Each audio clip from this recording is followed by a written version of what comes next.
de responsabilité de lire la parole pour la prédication. Nous sommes prêts maintenant à...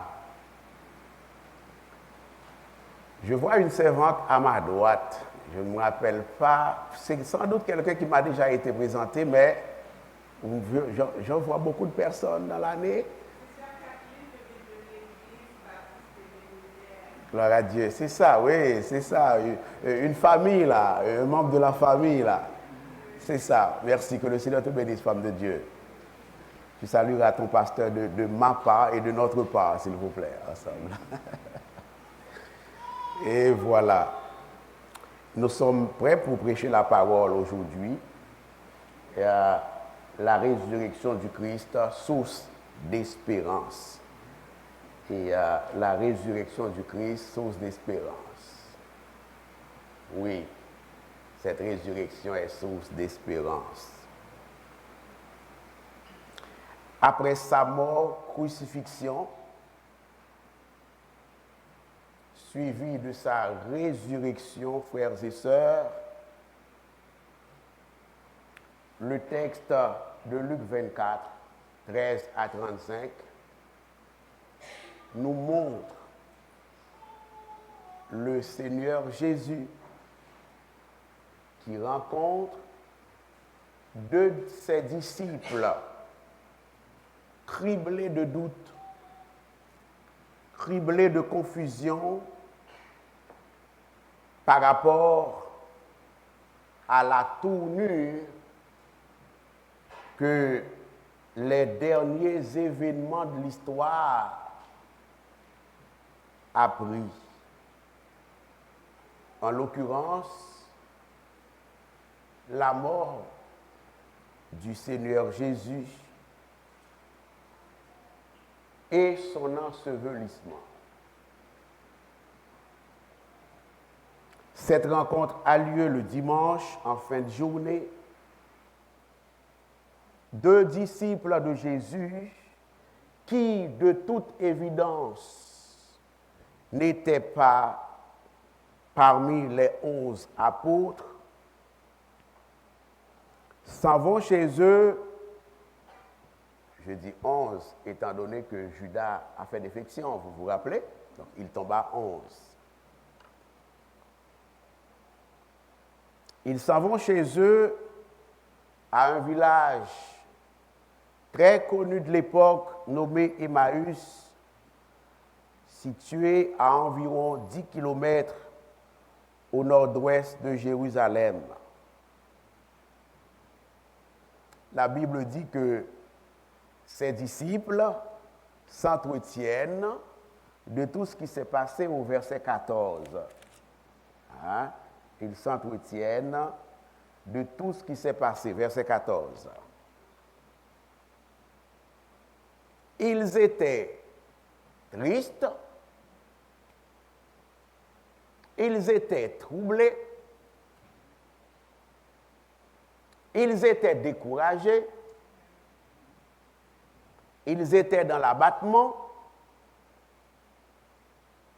ils croyaient que leurs ennemis venaient d'avoir raison d'eux parce que la mort et la résurrection de Jésus ne faisaient pas partie de leur croyance. La mort et la résurrection de Jésus ne faisaient pas partie de leur foi. La mort et la résurrection de Jésus ne faisaient pas partie de leur théologie. Et alors, ils sont tristes.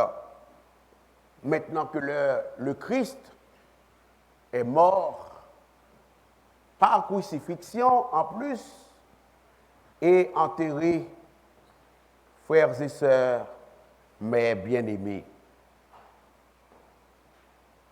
En chemin de Jérusalem vers Emmaüs, Ces deux hommes de Dieu s'entretiennent, dit l'Écriture, de tout ce qui s'était passé. À l'occurrence, tous les événements concernant Jésus, événements qui sont arrivés durant la semaine écoulée, frères et sœurs. Pensons par exemple à un événement comme l'entrée triomphale de Jésus à Jérusalem.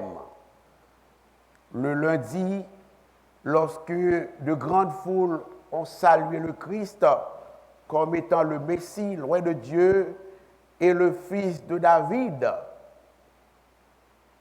Pensons à un autre événement comme par exemple lorsque le Christ a mis fin aux opérations financières des dirigeants religieux qui se faisaient dans le temple le mardi, selon Jean chapitre 2, les versets 13 à 17. Il pensait probablement à un autre événement important lorsque le Christ a enseigné le peuple et déjoué les tentatives des chefs religieux pour le piéger et le discréditer, frères et sœurs. Cet événement est survenu le mercredi de la semaine sainte. Et le jeudi, son arrestation et les simulacres de procès le jeudi soir. C'est de tout cela que ces deux hommes de Dieu, tout abattus, tout découragés, tout affamés d'espoir et d'espérance, tout affamés de restauration, de réhabilitation, c'est de cela qu'ils pensaient. Ce sont ces souvenirs qui leur montaient à l'esprit, qu'ils remémoraient lorsque, ils réfléchissaient ensemble, frères et sœurs. La Bible dit, pendant que ces deux frères évoquaient ces souvenirs d'après eux déroutants, pendant qu'ils discutaient par la même occasion du sens de ces événements, frères et sœurs, le Seigneur ressuscité s'approche d'eux et fait route avec eux. Ça va l'église? Gloire à Dieu. Gloire à Dieu. Que Jésus s'approche de toi et fasse route avec toi à l'oratoire. Amen.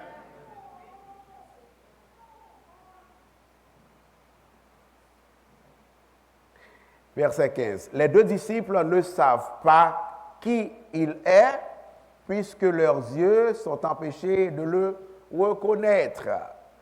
À ce stade-ci, ce qui est certain, frères et sœurs, c'est que ces disciples ne s'attendent pas à ce que ce soit Jésus, on l'a vu tout à l'heure, puisque, de toute évidence, ils ne croyaient pas que le Christ ressusciterait, comme il l'avait dit, 3 jours après son ensevelissement, frères et sœurs. Verset 17, comme ils marchent ensemble sur la route, Jésus demande aux deux frères, aux deux hommes, de quoi vous entretenez-vous en marchant pour que vous soyez tout tristes? À quoi penses-tu ce matin pour que tu sois tout triste? À quelle espérance déçue pensez-vous ce matin? À quel événement de ta vie, de ton entourage, que tu penses, qui fait que tu es si abattu, homme de Dieu, qui fait que tu es si abattu, femme de Dieu? À quelle situation précise de ta vie, de ton histoire de vie, penses-tu pour être si découragé, pour être si désespéré, alors que le Christ est mort pour vous donner de l'espérance? À quoi penses-tu ce matin, frère? Et parfois nous disons découragé, abattu, triste, mais parfois même, il y a de ces souvenirs qui montent à l'esprit des hommes et des femmes de Dieu, mais c'est plus que l'abattement, le découragement, la tristesse. Parfois, c'est la colère. La colère contre Dieu qui a dit qu'il ne fait pas. La colère contre Dieu qui a promis qu'il ne donne pas. Est-ce que l'Église est là? La colère contre la vie. Pourquoi c'est moi? Ensemble, verset 19, ils répondent à Jésus en résumant la situation qui vient de se produire. Ils étaient en train de discuter de ce qui était arrivé au sujet de Jésus de Nazareth. Et ils racontent à Jésus ce que le frère Jeudi vous a lu tout à l'heure, à savoir Luc 24, versets 19 à 24. Ils vont répondre à la question sans langue de bois, sans détour. Ils vont épancher leur cœur vers le Christ ressuscité qu'ils n'ont pas identifié encore. Quoi leur dit-il? Et ils lui répondirent ce qui est arrivé au sujet de Jésus de Nazareth, qui était prophète puissant en œuvre et en parole devant Dieu et devant tout le peuple, et comment les principaux sacrificateurs et les magistrats l'ont livré pour le faire condamner à mort et l'ont crucifié. Ils sont en train de dire à l'homme qui leur parle, sans savoir qui était-il, que c'était le Christ, ils sont en train de lui donner les raisons de leur tristesse. Est-ce que l'Église est là? Ils n'ont pas été avares d'enseignement, d'information. Ils ont dit à Christ ce qui est arrivé, de quoi ils s'entretenaient et pourquoi ils étaient si tristes. Ça nous ramène au message de dimanche dernier, quand Christ demande à ses disciples, à ses 7 frères qui étaient là, n'avez-vous rien à manger, vous vous rappelez? Et ils ont dit carrément non au Seigneur. Le Seigneur leur avait donné l'occasion de dire ce qu'ils vivent, de s'extérioriser. Hein, c'est très thérapeutique. Hein? Et à partir du moment où nous connaissons les raisons de nos problèmes, les raisons de nos tristesses, nous avons un début de solution dans la foi. Est-ce que l'Église est là? Le Christ, encore une fois, voulait les amener. Il est omniscient, vous le savez déjà. Il sait pourquoi ils sont dans la tristesse, dans l'abattement, dans le découragement. Il le sait, mais il leur pose la question afin de les amener à verbaliser leurs problèmes, leur situation, frères et sœurs. Et pour nous, la leçon est claire. Apprenons à verbaliser à genoux devant Dieu nos situations. Ça va l'Église? Ce n'est pas pour rien que le Christ leur pose la question. Il est vrai, verset 22, verset 21 avant, nous espérions que ce serait lui qui délivrerait Israël, mais avec tout cela, voici le 3e jour que ces choses se sont passées. Il est vrai que quelques femmes d'entre nous nous ont fort étonnés, s'étant rendues de grand matin au sépulcre et n'ayant pas trouvé son corps, elles sont venues dire que des anges leur sont apparus et ont annoncé qu'il est vivant. Quelques-uns de ceux qui étaient avec nous sont allés au sépulcre et ils ont trouvé les choses comme les femmes l'avaient dit, mais lui, ils ne l'ont point vu. Donc, vous comprenez qu'ils n'ont pas cru à la version des femmes. Ils ont remis en doute la version des femmes. Pour eux, c'est trop beau pour être vrai. Est-ce que l'Église est là? Ils rejettent carrément le témoignage des sœurs, frères et sœurs, alors que le témoignage des sœurs est clair. C'est ce qu'on appelle, c'est des données probantes. Des femmes l'ont vu, pas n'importe lesquelles. Des femmes très attachées au Seigneur. Des femmes sérieuses, des femmes crédibles. Est-ce que l'Église est là? Mais ils n'ont pas cru parce que leur théologie était bancale. Leur théologie n'était pas bien campée. Est-ce que l'Église est là? Il manquait quelque chose à leur théologie, à leur connaissance de Dieu.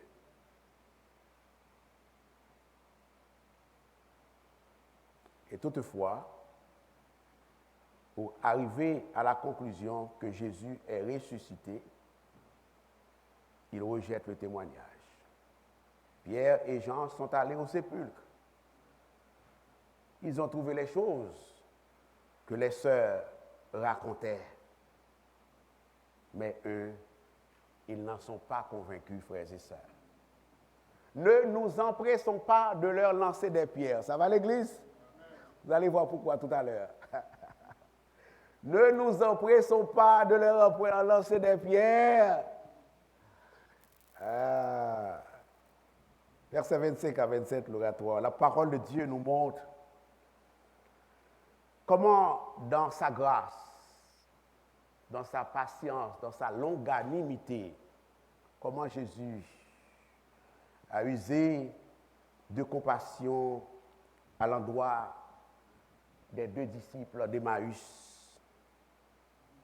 Jésus a compris, frères et sœurs, que non seulement ces hommes de Dieu-là avaient besoin de savoir qu'il est ressuscité des morts, mais également le Christ voulait, et surtout, frères et sœurs, qu'ils sachent que sa mort et sa résurrection s'inscrivent au premier rang dans le plan éternel de Dieu pour Israël et pour l'humanité.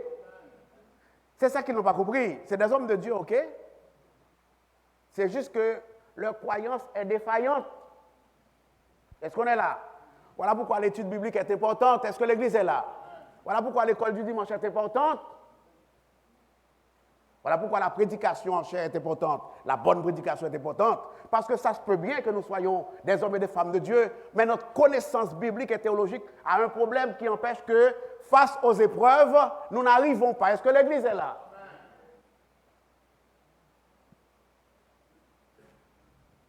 Au verset 25, le Christ va user de compassion envers ces hommes de Dieu. C'est des disciples avant tout. Le Christ s'emploiera à leur faire comprendre l'oratoire, peuple du Seigneur, que ce qui est arrivé s'inscrit dans la volonté éternelle de Dieu.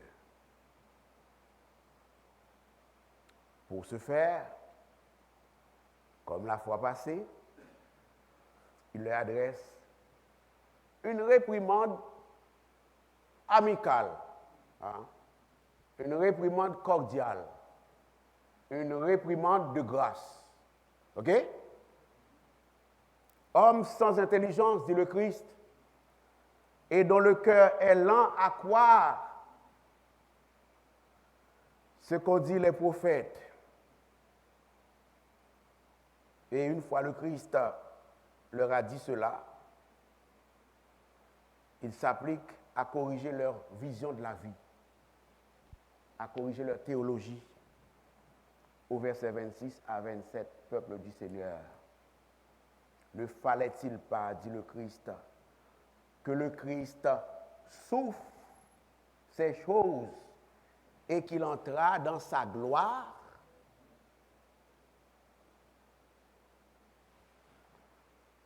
Il y a de ces difficultés que tu rencontres dans la vie, il y a de ces situations auxquelles tu fais face dans la vie, c'est conforme au plan de Dieu. Ça va l'Église? Amen. Pas parce que Dieu ne t'aime pas, pas parce que Dieu cesse de t'aimer, ou parce que Dieu n'est pas compétent. C'est parce que c'est inscrit dans le plan de Dieu pour ta vie. Est-ce qu'on est là, frères et sœurs? Ne fallait-il pas que le Christ souffre ces choses et qu'il entra dans sa gloire?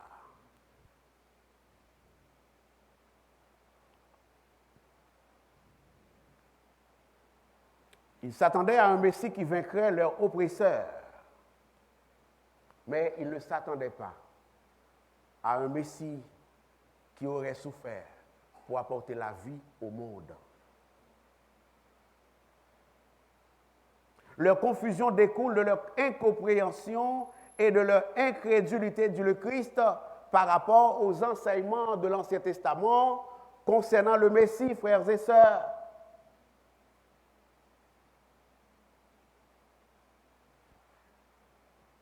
Quand on parle de théologie partielle, on est vraiment là-dedans. Pourquoi? Parce que c'est vrai que l'Ancien Testament enseigne que le Messie viendrait établir le royaume d'Israël. C'est vrai, cette partie-là est vraie. Mais le timing qu'ils ont dans la tête n'est pas le bon. Est-ce que l'Église est là? Et la manière non plus n'est pas la bonne. La méthode qu'ils conçoivent, ce n'est pas la bonne. Et le temps n'est pas le bon temps. Tout pour avoir une théologie qui a des brèches.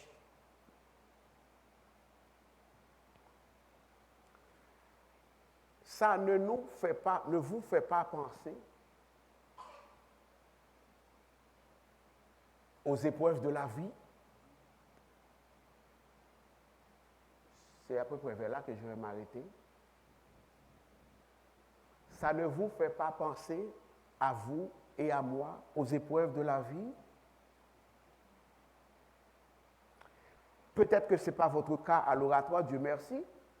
Je vous vois, je vous entends dans les temps d'épreuve, en tout cas la plupart. Ce n'est peut-être pas votre cas, mais je ne serais pas étonné qu'il y ait des gens qui ont cette même posture, cette même attitude devant les épreuves de la vie. Jean, Jésus est supposé régler tous mes problèmes. Oui ou non, l'Église? Jean, Jésus est supposé régler tous mes problèmes. Jésus peut régler tous mes problèmes, mais Jésus n'est pas censé régler tous mes problèmes. Ça, c'est une toute autre théologie. Jésus peut régler tous mes problèmes, mais Jésus n'est pas censé régler tous mes problèmes. Il y a de ces problèmes avec lesquels j'entrerai dans la tombe.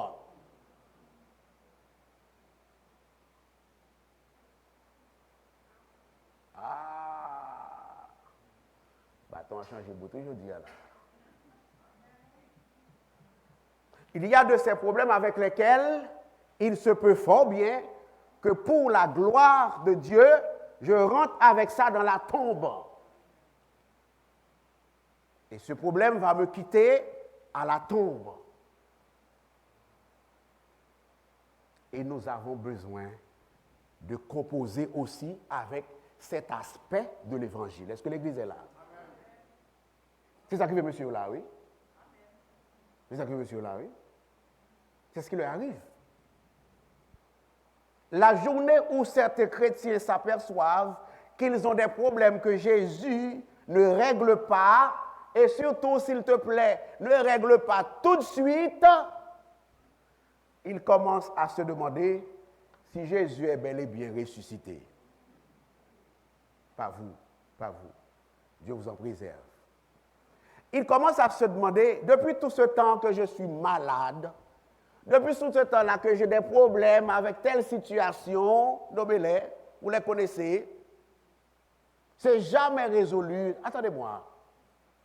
Peut-être que ceux-là qui disent que le Christ n'est pas vivant, est-ce qu'ils ont raison ou quoi? Attends-moi là. 1 an, 2 ans, 3 ans, 4 ans, c'est réglé pour André, c'est réglé pour Pierre, c'est réglé pour Jacques, c'est réglé pour Sergo, c'est réglé pour nommer tous les gens que vous pouvez imaginer, c'est réglé pour Bouki, c'est réglé pour Malice. Attendez-moi. Le Christ est-il réellement vivant? Le Christ est-il réellement ressuscité?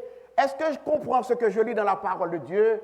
L'Écriture n'a-t-il pas dit que tout pouvoir a été donné au Christ dans le ciel et sur la terre? Est-ce que c'est vrai? Si mon problème perdure comme cela,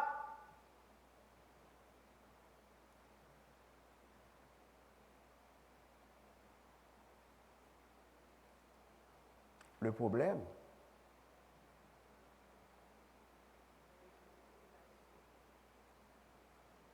c'est que dans la vie avec Jésus, le problème a sa place. Je répète.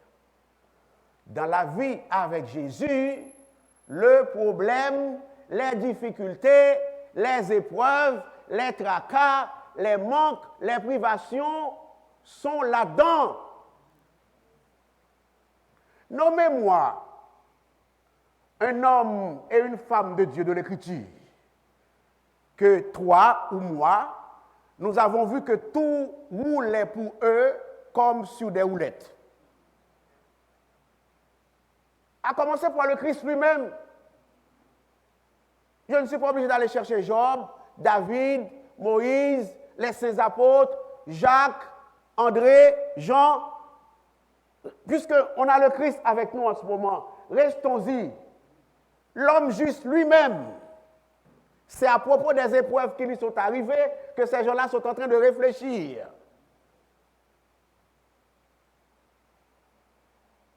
Sachons, mes bien-aimés, que les épreuves font partie de la vie chrétienne. C'est ça, c'est ce que je veux dire. Sachons que les épreuves font partie de la vie chrétienne.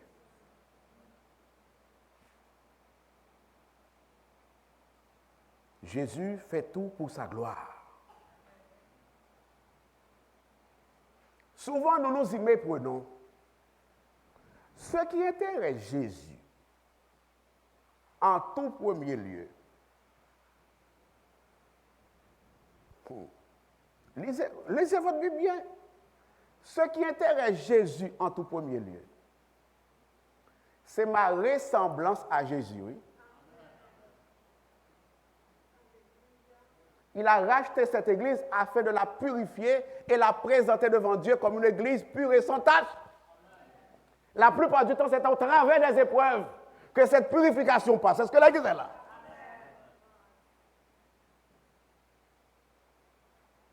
Je ne vois pas belle caille là-dedans. Je ne vois pas beau diplôme là-dedans. Je ne vois pas possession là-dedans, dans le but pour lequel le Christ m'a racheté. Il m'a racheté pour me présenter devant Dieu dans l'état de pute et de sainteté pour m'entrer dans le ciel là. Jean, mon Dieu, voulait. Est-ce que l'église est là? Maison, oui. Diplôme, oui. Belle caille, oui, pourquoi pas? Il s'occupe de mon corps et de mon âme, c'est évident. Mais sa raison ultime, c'est de travailler dans ma vie pour me purifier. Est-ce qu'on est là, frères et sœurs? Pour m'amener à sa ressemblance.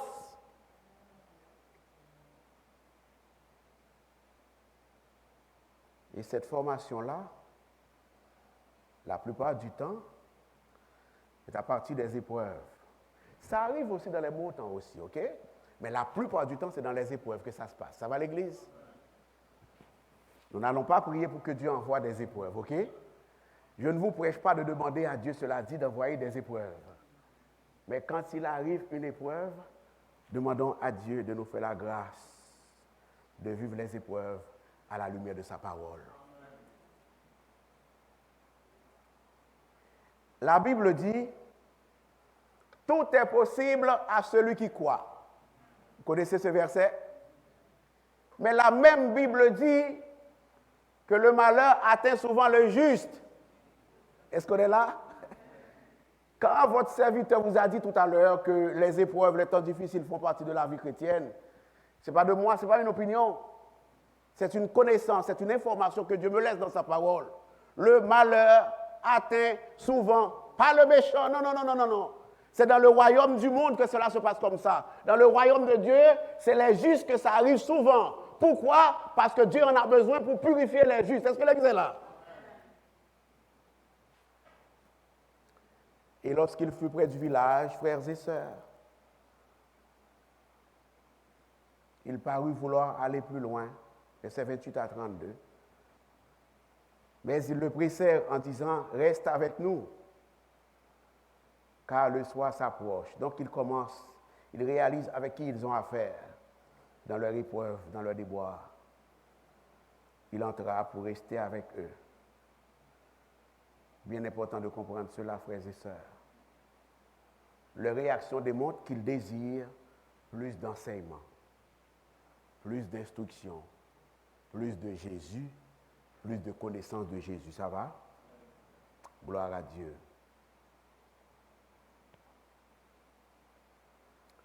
Et le texte dit au verset 32,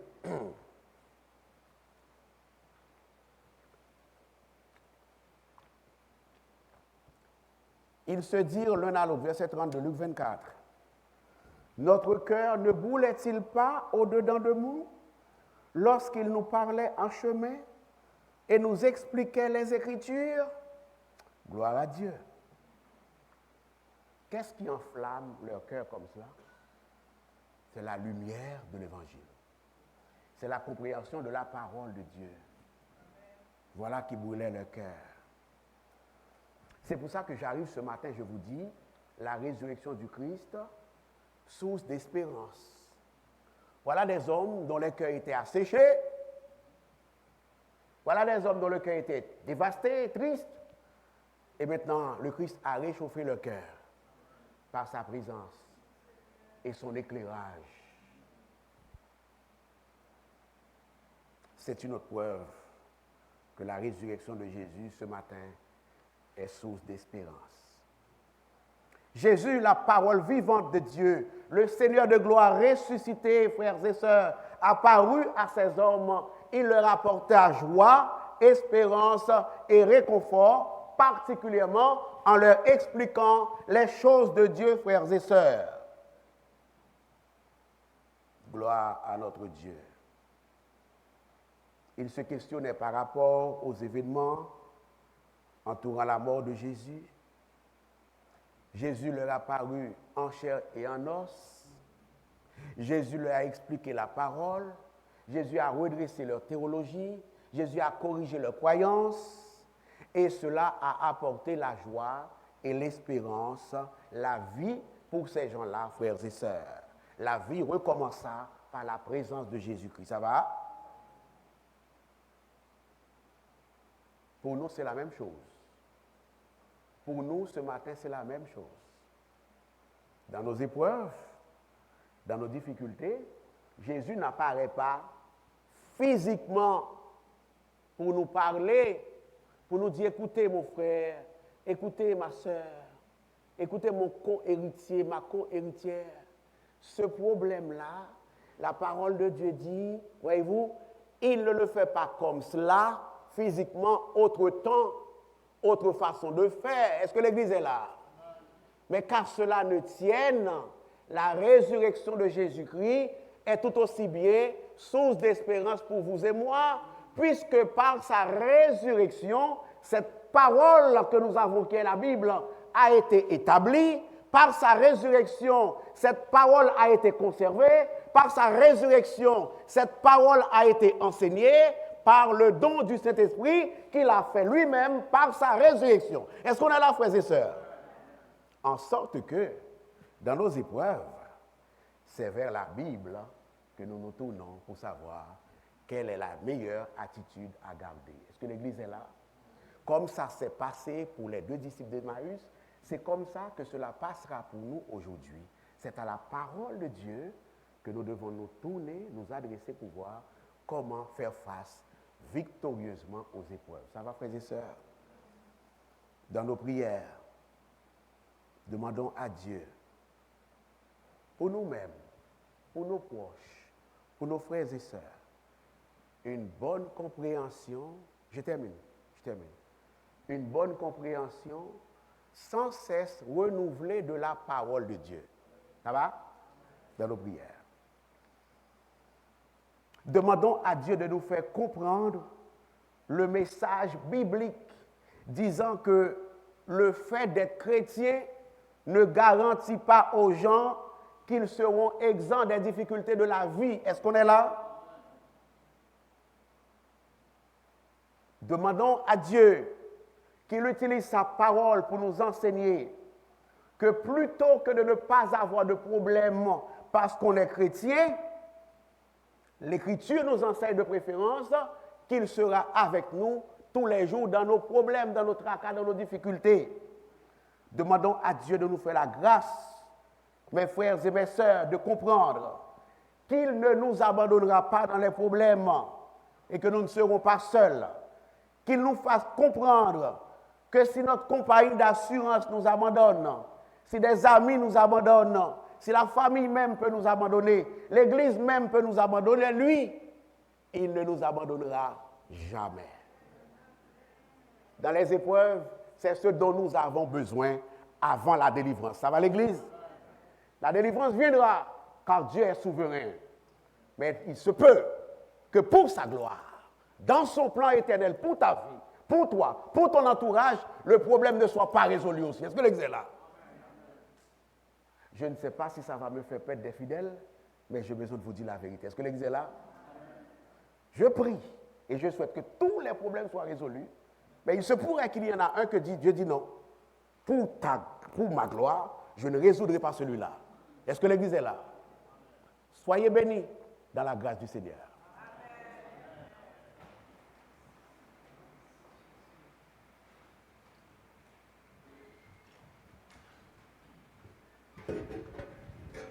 Et l'Église dit Amen. Amen.